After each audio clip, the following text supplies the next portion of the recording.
오늘 재직 헌신 예배라고 얘기를 들었습니다. 1년을 시작하면서 새로운 마음을 가지고 또 헌신된 마음을 가지고 이 자리에 오셔서 주님께서 기뻐하시는 또 대명교회 귀한 재직으로 헌신하시는 여러분들을 축복드립니다. 헌신 예배를 드린다고 해서 헌신이라고 하는 단어를 한번 찾아봤습니다. 헌신이라고 하는 단어는 한자로 드린다라고 하는 것과 몸이라고 하는 단어로 되어 있습니다. 헌신, 몸을 드린다라고 이야기하는 것입니다. 자, 그럼 누가 헌신하는 것일까? 성경에는 헌신에 대한 이야기가 많이 나와 있는데 어떤 사람들이 헌신하는 것일까? 코로나 때문에 예배 드릴 때 마스크를 쓰면 불편한 점이 몇 가지가 있는데요. 그 중에 한 가지가 표정을 볼 수 없다는 것입니다. 전 잘 물어보거든요. 물어봤을 때 이 단어에 대해서 어떻게 느끼십니까? 어떻게 생각하십니까? 물어보는데 아주 물어보고 싶은데 여러분의 표정을 볼 수가 없어요. 어떤 단어를 들었을 때 떠오르는 감정이 있습니다. 예수님 하면 떠오르는 감정이 있잖아요. 십자가 할 때 떠오르는 감정들, 그것처럼 사람들은 어떤 단어에 대해서 들었을 때 느끼는 감정이 있습니다. 이게 굉장히 중요한데, 여러분 헌신이라고 하는 단어를 들으면 어떤 감정이 드시나요? 여러분의 눈을 통해서 마스크로 가려진 그 윗부분을 통해서 한번 보여주시면 좋겠습니다. 헌신했을 때 떠오르는 느낌. 웃음기가 많이 사라졌어요. 그 비장한 모습이 보입니다. 그리고 헌신 예배 나와 있지만 헌신은 그 앞에 서 있는 홍 목사처럼 그런 사람이 헌신하는 거야. 머리 하얘지고 힘들어지고 이제 그런 사람들이 헌신하는 거지. 어디 나 같은 사람이 헌신하겠어? 혹은 헌신은 정말 특별한 사람들이 하는 거지. 특별한 사람들이 하는 거고 나 같은 사람은 헌신하는 거 아니야. 헌신하면 신학교 가야지, 선교사 돼야지, 목사 돼야지, 헌신하면 가정 다 버리고 뭔가 떠나가야지. 그러니까 나는 아니야, 나는 거기와 관계없어 생각하는 그런 경우들이 많이 있을 수 있습니다. 먼저 한 가지 기억해야 할 것은 헌신은 누구나 하는 것입니다. 어떤 사람들이 합니까? 구원의 기쁨이 있는 사람들이 하는 것입니다. 헌신이라고 하는 것을 갚는다라고 생각하면 어려워집니다. 헌신은 갚는 것이 아닙니다. 내가 무엇인가 갚아준다, 내가 받았으니까 돌려준다라고 생각하면 굉장히 어려워질 수 있는데, 헌신은 그것이 아니라 내가 받았기 때문에 기쁨으로 하는 것입니다. 하나님의 은혜를 깨달으면 헌신하고 싶어집니다. 헌신하게 되면 그 사람의 인생이 달라지기 때문입니다. 그 사람의 인생의 가치가 달라집니다. 우리가 잘 알고 있는 베드로가 있습니다. 베드로가 어떤 사람입니까?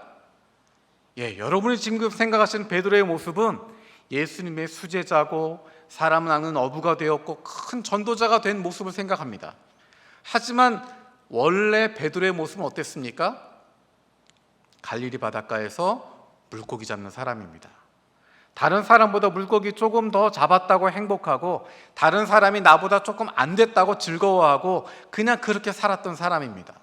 마음속에 뭔가 부담은 있겠지만 그냥 동네를 벗어나지 않는, 때때로 예루살렘에 가기도 하고 유대 지방에 가서 세례 요한의 설교를 들으면서 마음이 뜨거워지긴 하지만 일상으로 돌아와서는 그냥 나는 고기나 잡는 사람이야, 나는 그냥 갈릴리가 이곳이 내 땅이야, 내가 하는 일이야 라고 생각하고 그냥 거기에 머물렀던 사람일 것입니다. 그런데 우리가 지금 생각하는 베드로의 모습은 어떻게 바뀌었습니까? 온 세계를 바꾸게 되어지는 복음의 중심 인물이 되었습니다. 베드로를 빼놓고는 다른 이야기 할 수 없을 정도로. 어떻게 그것이 가능했을까요? 그가 헌신했기 때문입니다. 베드로가 헌신했기 때문에 그의 인생이 달라지게 됩니다. 베드로가 헌신하게 되었을 때 하나님이 그의 인생의 가치를 달라지게 만들어 주고 계십니다. 하나님이 기뻐하시는 거룩한 산 제사라고 하는 것, 그것은 우리의 삶을 드리라고 하는 것입니다.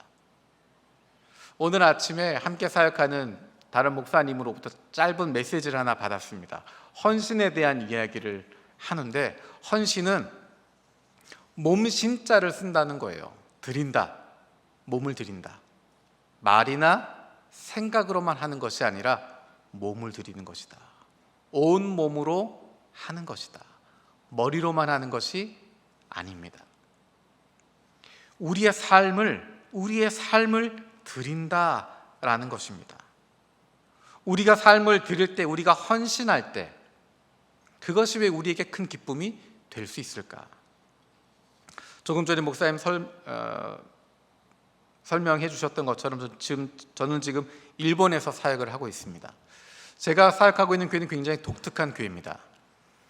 한편으로는 선교사적인 사명이 있고 한편으로는 목회자적인 사명이 있습니다. 아까 말씀하신 것처럼 한국어 부가 있고 일본어 부가 있고 중국어 부가 있고 그리고 작지만 영어부도 있습니다. 민족으로 나누지 않고 언어로 일부러 구분을 좀 했습니다. 왜냐하면 한국인과 일본인이 결혼한 커플들도 있고 또 일본인과 중국인 혹은 한국인과 중국인들이 결혼한 커플들도 있기 때문에 민족으로 나누는 것보다는 편안한 언어로 구분하는 게 좋겠다 해서 예배들은 언어별로 나눠서 예배를 드리고 있습니다. 그러다 보니까 한국인 사역자도 있고 일본인 사역자도 있습니다. 중국인 사역자도 있고요. 그 사람들을 새로 면접을 하고 또 새로운 사역자를 쓰게 되거나 할 때 그 면접을 하는 사람은 최종 결정자는 접니다. 보시기에는 굉장히 제가 유하고 부드럽고 그런 사람처럼 보이지만 굉장히 까다롭습니다. 제가 면접을 하거나 심사를 하거나 그럴 때 굉장히 까다롭게 보고 그 사람의 이력이나 했던 일들이나 사역에 대해서 굉장히 자세하게 물어보기도 하고 그 사람이 하는 한 가지 한 가지에 대해서 굉장히 따지는 사람입니다. 그렇게 제가 한국부 새로 동역할 부목사를 청빙하게 되면서 면접을 하다가 이런 생각이 들었습니다. 지금 내가 물어보고 있는 기준으로, 지금 내가 이야기하고 있는 기준으로 하나님이 나한테 너는 이런 일을 할 만한 자격이 있니? 라고 물어보시면 내가 정말 받아들여질 수 있었을까? 나는 내가 능력이 있어서 내가 배운 것도 있고 내가 마음이 있어서 하나님 제가 하겠습니다 라는 마음이 있어서 헌신했다라고 생각하고 내가 하나님을 위해서 헌신했습니다. 나 같은 사람의 헌신 받으시기 어려울 겁니다 라고 하는 마음을 가지고 있었지만 제가 다른 사람을 심사하면서 면접하면서 보니까 내가 가지고 있는 이 기준으로 나를 판단했을 때 내가 이런 일을 맡을 만한 사람일까? 하나님의 일을 맡길 만한 사람일까? 단지 작은 교회를 섬기는 부분에서도 이런데 하나님 나라 일을 맡을 만한 자격이 있는 사람일까? 라는 생각을 하니까 뒷골이 서늘해졌습니다. 그래서 그 목사님은 모시기로 했습니다.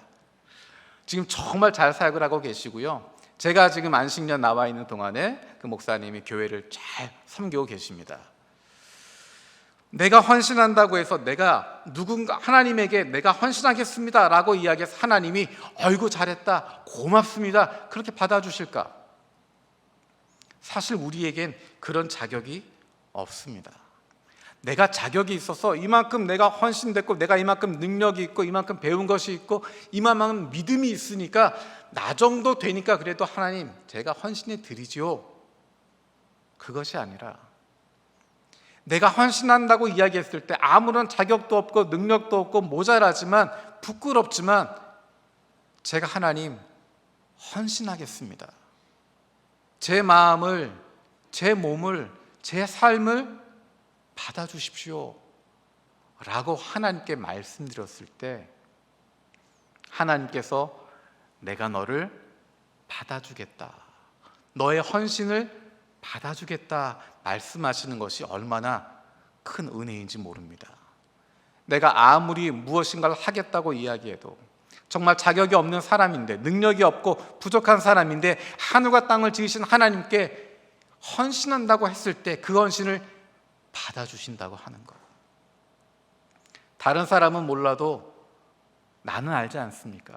내가 얼마나 부족한 사람이고 얼마나 모자란 사람이고 은혜를 받으면 더 쉽게 이야기하면 가정이 좀 평화로우면, 경제적으로 윤택하면, 건강하면 하나님의 은혜라고 이야기하고 하나님이 나와 함께 하신다라고 기쁘다고 이야기하고 얼마든지 주님의 길을 가겠습니다라고 이야기하지만 조금만 경제적으로 어려워지면 답답해지고 조금만 건강이 힘들어지면 막막해지고 내가 하고자 하는 일들이 막히기 시작하면, 그리고 교회에서 무엇인가 할 때 누군가 나를 대적하기도 하고 내가 수고한 건 몰라주기도 하면, 때로는 내가 그렇게 애쓰고 수고했는데 담임 목사님이 칭찬 안 해주시면 마음속에 서운한 마음을 품게 되고 에이씨 그만둬 버릴까? 라는 마음이 나도 모르게 떠오르는 게 우리의 모습인데, 그런 나의 헌신을, 그런 부족하고 모자라고 변화하고 늘 휩쓸리고 요동하고 있는 불완전한 나의 헌신을 기쁘게 받아주시겠다고 하는 그것이 얼마나 감사한지 모릅니다. 우리가 하나님께 헌신할 수 있는 것, 내가 준비되어 있어서가 아니라, 내가 능력이 있어서가 아니라, 내가 무엇인가 잘하기 때문이 아니라 하나님께서 받아주시기 때문에. 그래, 너의 헌신 부족하지만, 너는 모자란 부분들 많이 있지만 괜찮다. 아무것도 못하는 것 같지만 괜찮다. 네가 구원받은 기쁨을 가지고 하나님 앞에 내가 하나님 헌신하고 싶습니다 라고 이야기할 때 자격을 따지지 않으시고, 그래 고맙다, 네가 헌신해줘서 고맙다, 오늘은 헌신하겠습니다 라고 이야기하지만 작심 3일도 안 돼서 에이씨 괜히 했나 생각하는 마음 들더라도 하나님 다 알고 계시지만, 내일 모레 네 마음 변할 거 알지만 그래도 괜찮다, 지금 네 마음 그 마음이면 된다, 내가 너와 함께하고 너를 붙들어주고 너에게 힘을 주어서 끝까지 할 수 있도록 도와줄게. 우리가 하는 헌신을 통해서 우리가 하나님에게 유익을 주는 것이 아니라, 하나님 나라를 세워가는 것이 아니라, 사실은 우리가 거기에 동참하는 것이고 그것을 기뻐하게 되고 그것으로 행복하게 되기 때문에 하나님이 우리에게 헌신하라고 말씀하시는 것이고 하나님 나라 일에 동참할 수 있는 기회를 주고 계시는 것입니다. 자, 그렇다면 헌신이라고 하는 것은 어떤 삶을 살아가는 것일까? 헌신은 무엇일까? 오늘 본문 말씀에 이렇게 이야기합니다. 2절 말씀을 제가 한번 읽어보겠습니다. 너희는 이 세대를 본받지 말고 오직 마음을 새롭게 함으로 변화를 받아 하나님의 선하시고 기뻐하시고 온전하신 뜻이 무엇인지 분별하도록 하라. 헌신된 삶은 어떤 것인가? 내가 하나님을 위해서 무엇인가를 하겠습니다. 교회에서 어떤 프로젝트를 하겠습니다. 어디에서 무엇을 하겠습니다. 그것을 이야기하는 것이 아니라 오늘 본문에서 뭐라고 이야기하냐면, 하나님의 선하시고 기뻐하시고 온전하신 뜻이 무엇인지 분별하도록 하라라고 이야기합니다. 하나님의 뜻이 어디에 있는지, 하나님이 나를 어디에 어떻게 쓰시고자 하는지 그 뜻을 찾으라라고 이야기합니다. 처음에 이야기할 때 헌신이라고 이야기할 때 잘못 생각할 수 있는 것이, 헌신된 사람은 신학교 가는 거야, 선교사가 되는 거야, 목사가 되는 거야 라고 생각하는 것, 그것은 일부분만 이야기하는 것입니다. 구원받은 기쁨을 누릴 수 있는 것, 구원받은 기쁨을 함께 누리는 공동체가 교회밖에 없나요? 그렇지 않습니다. 하나님이 우리를 불러주신 그 공동체, 그것은 바로 가정입니다. 하나님 우리를 불러주신 공동체, 그것은 바로 우리의 삶의 현장, 우리의 직장입니다. 하나님 우리를 불러주신 공동체, 그것은 바로 교회입니다. 우리가 헌신되어야 할 곳은 바로 우리의 가정과 우리의 사업장과 우리의 교회입니다. 가정에서 부부가 함께 동역자가 되는 것이고, 하나님 맡기신 자녀들을 하나님의 뜻대로 키워내는 것입니다. 그렇게 양육하는 것입니다. 내 마음대로 만드는 것이 아니라, 내 뜻을 성취하는 것이 아니라 하나님께서 기뻐하시는 자녀로 키워내는 것, 그것이 바로 헌신하는 것입니다. 자녀를 키우시는 부모님들은 자녀를 키우는 것이 헌신이라고 하는 것 정말 느끼실 겁니다. 농담 삼아 그렇게 이야기하잖아요. 뱃속에 넣고 다닐 때가 제일 편하다. 그때가 제일 낫다. 거기서 나오기 시작하면 그 다음부터는 정말 힘듭니다. 제 아내가 저 뒤에 있지만 제가 너무 미안한 부분이, 자녀를 키울 때 아빠가 아이들하고 잘 놀아줍니다. 전 아이들하고 잘 놀아주고 즐겁게 하는데, 문제는 애가 울기 시작하면, 애가 어디가 불편하거나 뭐 아프거나 그 울기 시작하면 엄마한테 보냅니다.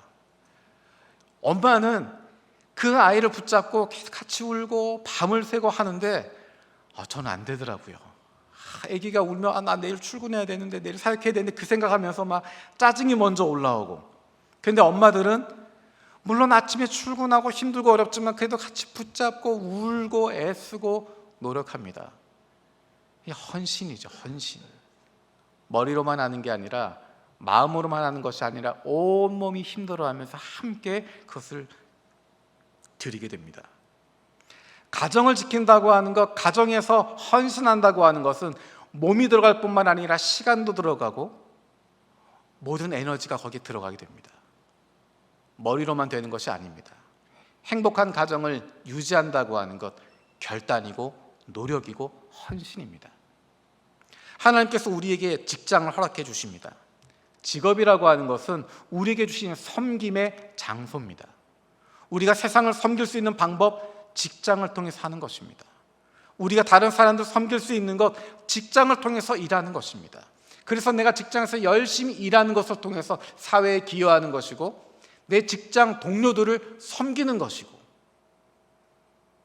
사회를 섬기고 다른 사람들을 사랑하고 섬기는데 돈을 받아가면서 그렇게 섬길 수 있는 곳이 바로 직장입니다. 직장을 통해서, 직업을 통해서 사람들을 섬기고 세상을 섬길 수 있습니다. 그리고 물론 교회를 통해서 하나님을 섬기게 되어집니다. 이 세 가지 헌신의 장의 균형을 잡을 수 있어야 됩니다. 어떤 사람은 너무 가정에만 치우쳐 있습니다. 자녀를 키우는 것도 중요하지만, 부부관계도 중요하지만, 가정을 지키는 것도 중요하지만, 하나님이 맡기신 직장도 있고 하나님이 주신 교회도 있는데 한쪽에만 기울어질 수 없습니다. 어떤 사람은 너무 직장에만 치우쳐 있습니다. 교회도 뒤로, 가정도 뒤로. 또 어떤 분들은 교회에만 너무 치우쳐 있습니다. 가정은 이거는 뭐 내가 할 거 아니야. 직장은 대충 하면 돼. 직장은 그냥 돈 벌기 위해서 왔다 갔다 하는 것이지. 헌신은, 하나님이 우리가 원하는 헌신은 이 세 가지의 균형을 잡아가는 것입니다. 가정에서도, 직장에서도, 교회에서도. 이것은 상황에 따라 조금씩 균형은 달라질 수 있습니다.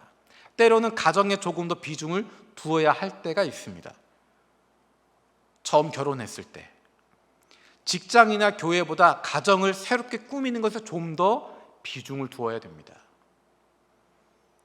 직장을 새롭게 얻게 되었을 때, 새로 비즈니스를 시작하게 되었을 때 다른 것보다 조금 더 거기에 비중을 둘 수 있습니다. 지금 여러분들은 재직으로 헌신하시기 위해서 이 자리에 계십니다. 가정과 직장과 교회, 이 균형을 지켜야 하지만 적어도 재직으로 헌신하시는 동안에는 조금만 더 교회에 비중을 두고 조금만 더 교회에 집중을 해주실 수 있으면, 중점을 두실 수 있으면 좋겠습니다. 이것이 가정을 버려라, 직장을 버려라 하는 것 아닙니다. 3분의 1, 3분의 1, 3분의 1의 균형을 이루고 있지만 교회 재직으로 우리가 헌신하기 때문에 교회에 조금 더 중점을 두시라는 것입니다. 교회에 조금 더 중점을 두고 일하게 되는 것. 내가 교회를 위해서 어떤 일을 하면 좋겠습니까? 내가 어떻게 살아야 되겠습니까? 내가 우리 가정에 헌신하기 위해서 어떻게 살아야 되겠습니까? 우리의 직장에 헌신할 때 내가 어떻게 해야 되겠습니까? 주님께 그 뜻을 물어보면서 살아가는 것, 그것이 바로 헌신자의 삶이고 그것이 우리에게 기쁨을 주게 되는 것입니다. 우리가 특별히 교회에서 헌신하게 될 때 하나님께서 성령 통해서 우리에게 능력을 주십니다. 그것이 바로 은사라는 것입니다. 이 은사라고 하는 것은 은사를 통해서 교회를 함께 세워가게 되고 믿음의 사람들을 함께 세워갈 수 있게 되는 것입니다. 누구에게나 은사가 주어집니다. 그리고 맡은 일이 있으면 그것에 필요한 은사를 주님께서 주십니다. 그렇기 때문에 그것을 구하며 나아가는 것입니다. 여러분들이 함께 재직으로 섬기는 동안에 내 은사를 발견할 뿐만 아니라 다른 사람의 은사를 발견해 주는 것이 굉장히 중요합니다. 내가 알지 못하지만 다른 사람이 발견해 줄 수 있는 은사는 무엇이냐면 칭찬해 줄 때 나타납니다. 집사님이 이런 부분을 섬겨주시니까 우리 모두가 행복합니다. 집사님이 이런 사역하실 때 표정이 너무 밝으세요. 집사님 이런 부분들이 너무너무 귀하게 잘하고 계십니다. 나는 생각하지도 못했는데, 우리는 생각하지도 못했는데 집사님은 이런 부분까지 생각하고 계시네요. 무엇인가 다른 사람을 칭찬해 주기 시작할 때 우리 안에 있는 은사를 발견하게 됩니다. 자기가 잘 모를 때가 많습니다. 하지만 같이 사역하는 함께 헌신된 동역자들이, 재직들이 칭찬해 줄 때, 인정해 줄 때 그 은사를 발견하게 되고 그 은사를 통해서 더 많은 열매를 맺어갈 수 있게 되는 것입니다. 그런 은사를 통해서 사역하게 될 때 함께 사역하는 기쁨을 누리게 되고 즐거움들을 갖게 되는 것입니다. 헌신된 사람에게 필요한 한 가지를 고린도전서 4장 2절에서는 충성이라고 이야기합니다. 맡은 자들에게 구할 것은 충성이다. 여러분, 이번 재직 헌신 예배 언제까지 헌신하시는 건가요? 죽을 때까지? 언제까지죠? 안 정하셨나요? 저희 교회에서는 1년 단위로 헌신합니다. 1년 단위로 헌신하도록 하고요. 여러분은 그렇게 안 하셨을 것 같은데 저희는 1년 단위로 헌신할 때마다 헌신 예배 드리기 전에, 한 달 전에 헌신 서약서를 쓰도록 합니다. 제가 1년 동안 이렇게 하겠습니다 라고 서약서를 쓰게 해요. 위에 내용들을 쭉 적어 놓습니다. 나는 재직은 뭐뭐 하지 않습니다. 재직은 뭐뭐 하지 않습니다. 재직으로서 어떻게 하겠습니다. 쭉 적어 놓고 맨 밑에 서명을 합니다. 그리고 그 기간은 1년이에요. 왜 그렇게 했을까요? 1년 동안은 충성할 수 있도록 하는 것입니다. 중간에 힘들고 어려운 일 있습니다. 분명히 어려운 순간들이 있을 거예요. 시험에 들기도 해요.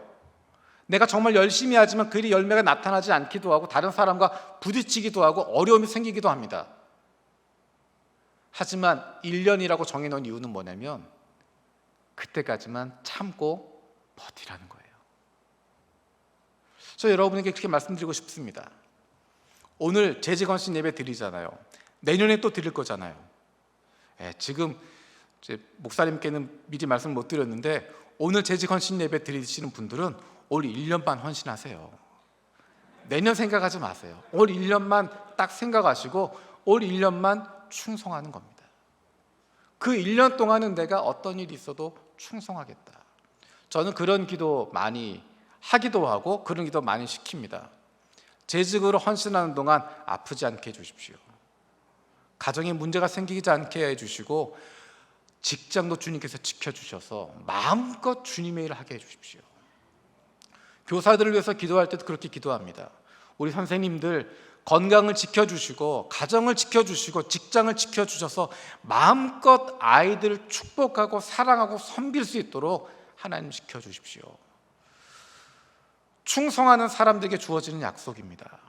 헌신한 사람은 하나님께 그렇게 충성했다고 헌신하는 것이고 하나님 그 사람들을 지켜주십니다. 그렇기 때문에 여러분들 헌신할 때 주어진 기간 동안 적어도 이번 1년 동안은 내가 최선을 다하겠다. 어떤 일이 있더라도 버틸 수 있도록 하나님께 기도할 때 하나님 내 마음을 굳건하게 해주셔서 시험 들어도 버티게 해주시고 견디게 해주시고 참게 해주시고 올 1년 끝날 때까지 인내할 수 있게 해주셔서 그 1년 동안 나의 헌신을 통해서 하나님이 나에게 주시는 기쁨을 누리게 해주십시오. 헌신하는 대가가 사실은 교회에 주어지는 게 아니라 나한테 주어지는 겁니다. 내가 헌신하는 동안 하나님 나를 어떻게 지켜주시고 어떻게 인도해 주시고 어떻게 변화들을 만들어 주시는지를 내가 경험하게 되는 것이고 그것을 보게 됨을 통해서 내가 경험하는 것입니다. 우리는 하나님을 위해서 무엇인가를 한다라고 착각을 자꾸만 하게 돼요. 저도 그런 착각을 많이 했습니다. 제가 기도할 때 정말 부끄러운 이야기지만 하나님께 그렇게 기도했습니다. 하나님, 저 같은 일꾼 놓치시면 후회하실 겁니다. 제가 배운 만큼 배웠고요, 알 만큼 알고요, 수고도 잘하고요, 뭐든지 시키면 탁월하게 잘하는 사람입니다. 하나님, 저 같은 일꾼 놓치시면 하나님 나라에 큰 피해가 되는 겁니다. 하나님 하시는 거 봐서 제가 헌신하겠습니다. 그렇게 기도했어요. 지금 생각해 보면 말도 안 되는 거죠. 제가 하나님이면 됐어요, 그럴 것 같아요. 됐습니다, 괜찮습니다, 굳이 안 오셔도 괜찮습니다, 그럴 것 같아요. 생각해 보니까 제가 하나님 아니면 어디 가서 일하겠어요. 하나님밖에 없는 거예요. 제가 아무리 그렇게 이야기했어도 하나님이랑 저를 비교해 보니까 비교가 안 되는 거예요. 하나님을 가깝게 생각하니까 내 아버지 하나님이라고 부르지만 곰곰이 한번 생각해 봅니다. 하나님과 나와 비교해 보면 어떨까요? 우리는 하나님 아버지 가깝게 느껴요. 그런데 그 하나님 아버지가 어디 계신다고 이야기했어요? 우주 위에 계신다고 이야기했어요. 우주를 지으신 분이라고 이야기했어요. 나는 지구 위에 살고 있는데 우주를 지으신 분이라고 이야기합니다. 요즘 감사한 것이 드라마나 영화들 보면 우주 영화가 많아요. 그렇죠? 기본적으로 등장하는 것이 몇 광년입니다. 몇 광년을 갔더니 어느 별에 뭐가 있어, 켄타우르 별에 뭐가 있고 막 나타나요. 그 영화를 보니까 잠깐 반짝하니까 그런가 보다 싶은데, 광년이라고 하는 단위는 우리한테 굉장히 익숙하지만 빛이 1년을 가는 거리라고 이야기했어요. 그냥 소리가 1초 가는 거리 그런 수준이 아니라 빛이 1년을 가는 거리, 그게 광년이라는 겁니다. 그런데 우주를 이야기할 때는 그 광년이 1, 2광년도 아니에요. 은하계만 이야기할 때 끝에서 끝까지 갈 때 10억 광년이라고 이야기합니다. 세지도 못할 거예요. 그런데 우리가 잘 아는 것처럼 우주에 그 은하계가 수십억 개가 있다고 이야기해요. 하나님과 나를 비교하면 벌레와 인간의 수준도 아닌 거예요. 먼지 같은 인간, 먼지도 아닌 거예요. 하나님이 비교하면 정말 아무것도 아닌 존재인 거예요. 있나 싶은 그런 것도 아닌 거예요. 그런데 그 하나님을 위해서 내가 뭔가 기여를 하겠다 생각한 것이 얼마나 참 어린아이 같은 생각인지 모르겠어요. 그런데 더 놀라운 것은 그런 어린아이 같은 생각을 가지고 있는 우리를 아버지 하나님께서는 받아주시고, 아무 도움될 것 같지도 않은데, 그래, 너의 헌신을 내가 기쁘게 받아줄게. 너의 그 손길을 통해서 나의 교회를 든든히 세워갈 거야. 너의 그 헌신을 통해서 하나님의 나라를 만들어가는 데 참여하게 해줄 거야. 내가 너에게 너의 헌신을 받아줄게. 우리가 헌신할 때 그 유익은 우리에게 돌아오는 것입니다. 우리가 그것을 행하게 될 때 우리에게 그 유익이 돌아오게 됩니다. 마음으로만 생각하는 것이 아니라 실제로 움직이게 될 때 그 결과가 나타나게 됩니다. 헌신한다고 하는 것, 처음에 이야기했던 것처럼 머리로만 하는 것이 아니라, 말로만 하는 것이 아니라 몸으로 하는 것입니다. 생각해 보니까 몸으로 하는 것이 가장 어려운 것 같아요. 가장 쉬운 건 돈으로 하는 겁니다. 어쩌면 가장 쉬운 건 말로 하는 걸 수 있겠어요. 말로만 하는 것, 돈으로 하는 것. 하지만 가장 어려운 것은 몸으로 하는 것입니다. 시간을 사용하는 것이고, 몸을 움직이는 것이고, 결단을 내리는 것입니다. 그렇게 할 때 우리에게 그것이 유익이 다가오게 되는 것이고, 그를 통해서 우리가 복을 받게 되어지고 변화가 일어나게 됩니다. 재직 헌신 예배를 드릴 때 뜨거운 마음을 품었다가 중간쯤 가면 살짝 식어지고, 10월, 11월쯤 가면 회의에 빠지기도 하고, 12월에 가면 마음이 냉랭해지는 경우가 많습니다. 왜 그럴까? 내가 정말 수고하는데 그 노력이 헛되다는 생각이 들 때 그런 마음을 갖게 됩니다.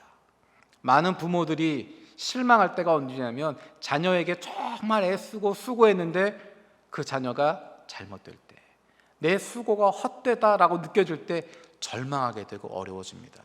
사업하는 분들이 낭망할 때가 언제냐면 정말 사원들에게 최선을 다하고 열심히 다하고 직원들에게 정말 사랑으로 대했는데 어느 순간 그가 돌아서는 순간에 내가 그동안 부었던 모든 수고가 다 헛수고구나 라는 생각이 들 때 절망하게 됩니다.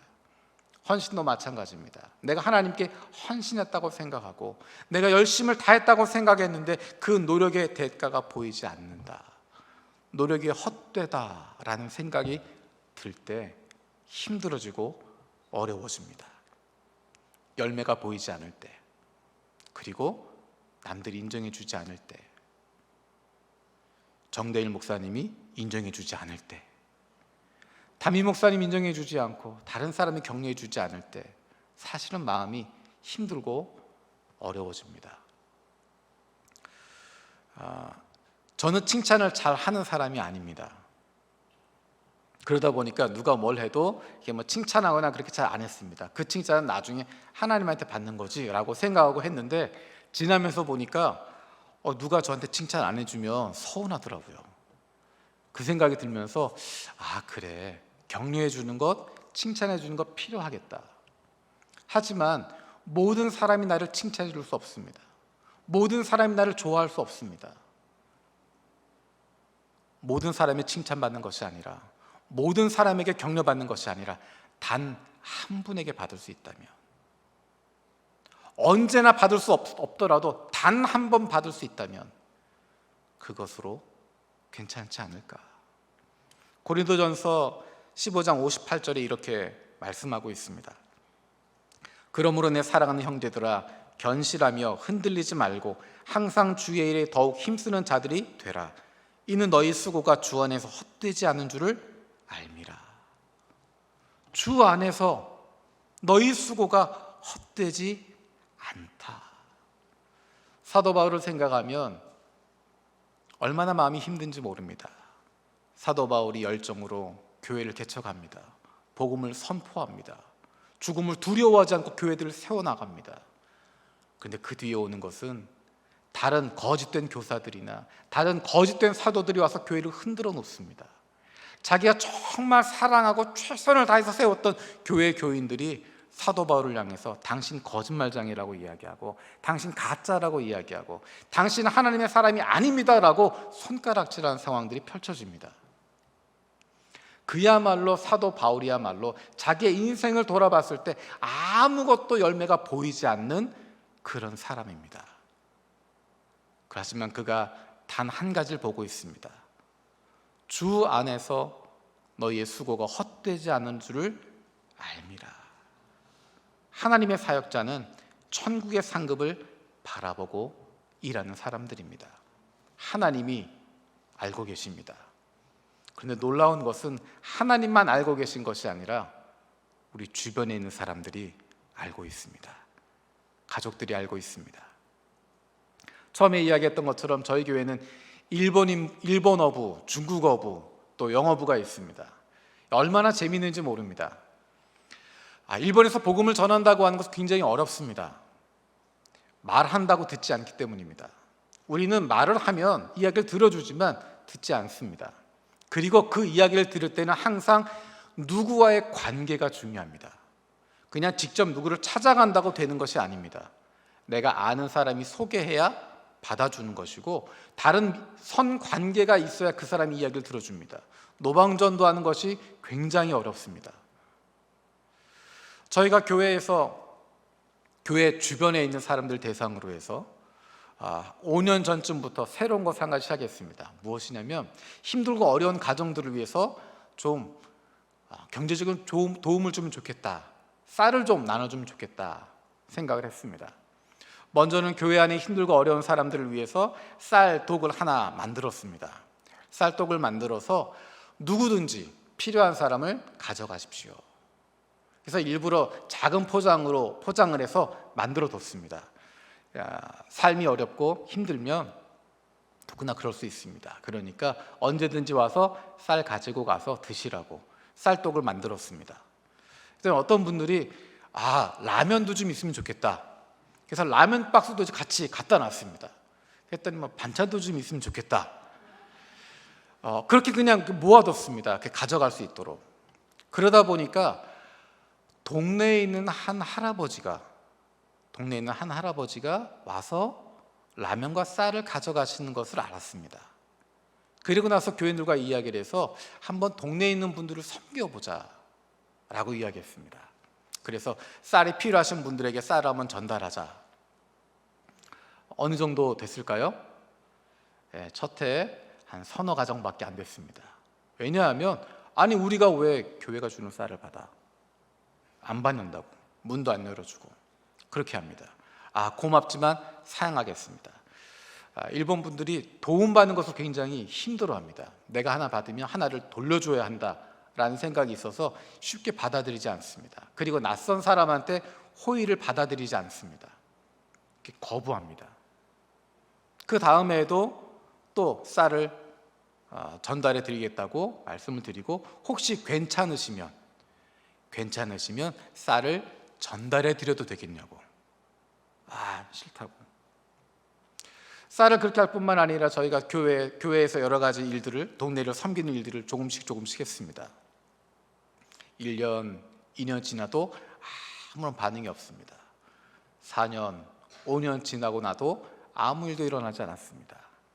저희가 작년부터 코로나가 많이 심해지고 하면서 작년부터 그 동네에서 함께 한 것이 다세대 식당이라고 하는 것을 만들었습니다. 원래는 다른 동네에서 하는 건 뭐냐면 자녀들을 위한 식당을 많이 했어요. 무료 식당, 아이들과 점심 먹을 수 있는 식당들을 하는 사역을 하는데, 저희 동네에는 나이 드신 분들을, 독거노인들을, 혼자 사는 분들이 많이 계셔서 그분들을 함께 할 수 있도록 다세대 식당이라는 것을 만들었습니다. 여러분 혹시 교회에서 그런 다세대 식당을 만들어서 도시락을 나눠준다 라고 이야기하면 사람들이 얼마나 올까요? 많이 오겠죠. 일본에서는 안 옵니다. 모르는 사람이니까 반응하지 않습니다. 그리고 가서 주겠다고 하는 것도 굉장히 신뢰가 되는 것이기 때문에 벽보를 붙였습니다. 우리가 이러이러한 의도로 한 달에 한 번씩 손으로 만든 도시락을 나눠드리려고 합니다. 팔려고 합니다. 100엔씩 해서 1,000원 주고 이렇게 하겠습니다. 필요하신 분들 연락하십시오. 처음에는 한 2분 정도 연락이 있었습니다. 준비는 굉장히 많이 하고 있었거든요. 2분 정도 연락이 왔어요. 그 다음에는 한 10분 정도가 연락이 왔습니다. 그 다음에는 한 30명 정도 연락이 오는 거예요. 이분들이 계속해서 교회를 지켜보고 있습니다. 저 사람들이 진짜 하나? 진짜 어떤 마음인가? 그냥 교회 키우기 위해서 하는 건가? 아니면 정말 섬기기 위해서 하는 건가? 지켜보고 있습니다. 그분들이 나중에 모여서 담당하는 목사와 이야기하면서 옛날 얘기를 했답니다. 저희 교회가 그 지역에 들어온 게 20년 됐습니다. 20년 전부터 쳐다보고 있는 거예요. 저 교회 어떤 교회인가? 저 사람들이 어떤 사람들인가? 저희가 5년 전, 6년 전쯤부터 여러 가지 지역 주민이 가깝게 가기 위해서 노력하고 수고했던 것 다 알고 계십니다. 다 기억하고 있습니다. 그래서 이야기합니다. 내가 딴 사람 소개해준다고. 내가 교회를 간다면 당신네 교회 가겠다고. 우리에게 성경 공부할 수 있는 기회를 갖게 해달라고. 하루아침에 되지 않고 무엇인가 화려한 것으로 되지 않았지만 어쩌면 계속해서 마음을 열고 나누는 부분, 이제 지치겠다, 이런다고 무슨 열매가 있겠나 싶은 부분이었지만, 하나님이 알고 계실 뿐만 아니라 주변의 사람도 보고 있고 알고 있습니다. 우리가 하는 것들, 우리가 섬기는 부분들, 하나님이 아실 뿐만 아니라 우리 주변의 사람들도 알고 있고 나도 알고 있습니다. 헌신하고자 하는 사람에게 필요한 것은 딱 한 가지입니다. 예수님께서 예수님의 사랑하는 베드로에게 양들을 맡기시면서 단 한 가지만 물어보십니다. 기억나시나요? 어떤 얘기 물어봤는지? 너 무슨 자격증 있니? 너 죽을 때까지 헌신하겠니? 십자가를 질 수 있겠니? 내가 맡긴 일을 끝까지 감당할 수 있겠니? 물어보지 않으시고 네가 나를 사랑하느냐 한 가지만 물어보십니다.